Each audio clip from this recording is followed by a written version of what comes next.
I'm Nathan from FreshLaces. FreshLaces is a sneaker and lifestyle. We started as a sneaker and lifestyle event. We've kind of merged it into a sneaker and lifestyle boutique. But yeah, we push street culture. FreshLaces started about an idea about 4 years ago. Like I'm a sneaker collector. I kind of do that for a living. So I wanted to kind of work within this industry somehow. I didn't really want to kind of just work in the store. I wanted to kind of do something creative. Basically, just looking for ideas. Instagram launched about 4 years ago. I got an Instagram page that you just put my collection, posted my collection up, just like individual pictures of my collection.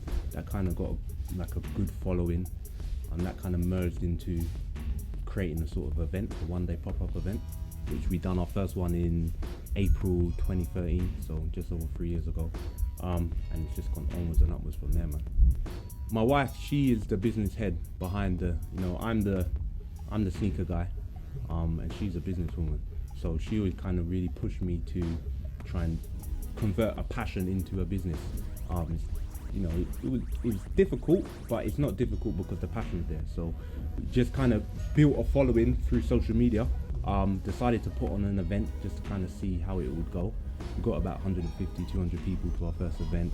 They all paid like a little £2 to get in.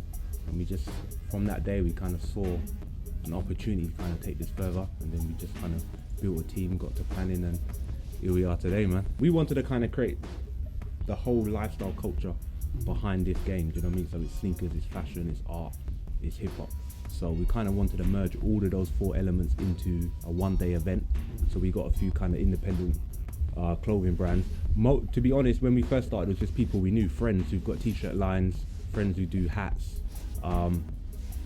We put the event on and it just went really, really well, man. So we started doing other events. We started to get more kind of brands in. Then we got a contract with Harvey Nichols. So then we started to do pop-up events in Harvey Nichols. So we took over the whole menswear department, done Knightsbridge and 2 in Manchester. And then we got to bring clothing brands with us. So then we just thought, you know what, we want to have a store. It's an integral part of the culture. Goes hand in hand, you know what I mean? You put your shoes on, you need fresh garms. If you got your garms, you need fresh crepes, man. So it's hand in hand, man. So yeah, that's how it started, man. We just like to keep everything fresh, like just new ideas, new ways to kind of do a retail spot. That's a big inspiration. Supporting the up and coming, keeping it fresh, keeping it new, being different, man. Don't be scared to be different. Just do you. We're independent. We support ourselves. We don't have any backers, no financial backers. We just do this ourselves. So, whatever obstacle is gonna come my way, I'm gonna either climb over it or go around it for sure. My favorite trainers and why? Wow. That's tough, bro. I mean, geez, that's real tough. I mean, I'll definitely say Jordan 4, white cement 4.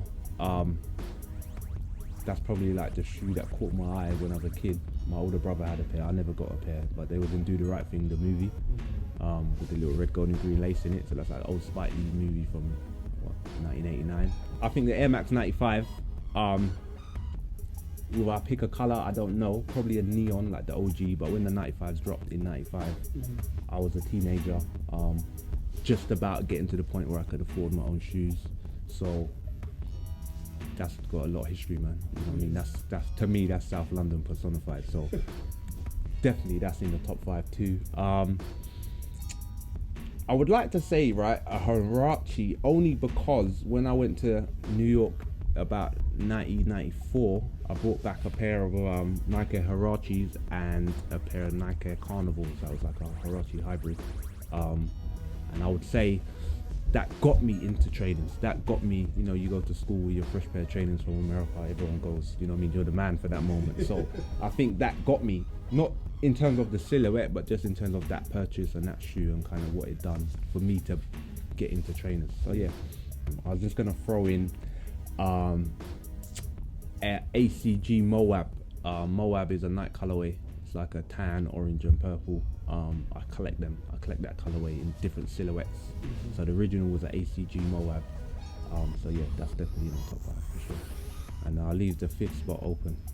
Definitely, if you got a passion, just do it, man. Like, don't let fear stop you. Don't let setbacks stop you. You know, I faced many setbacks. This as a business has only been going for 3 years, so you know. And when I started it, I didn't know where it would go. It essentially was a hobby. You know, I enjoyed collecting, so I wanted to do something. It wasn't a business; it's become that. So you know, just push your passion, man. Push your passion. That would be my number one advice. Anything you want to do, you can do it, man. So get out there and create, man. A legacy for FreshLaces. I mean, that's a good question. You know, when we start things, we don't really look so long term. But like right now, you know, we've been going for a while, and I'll say a legacy. I want to have a dope store. Like we're in Box Park now, so when we finish here, we will get our own store. So just have our own independent store. That's like super dope, and you know, have a great reputation for being the go-to spot in London or in the UK or even in Europe for supporting street culture.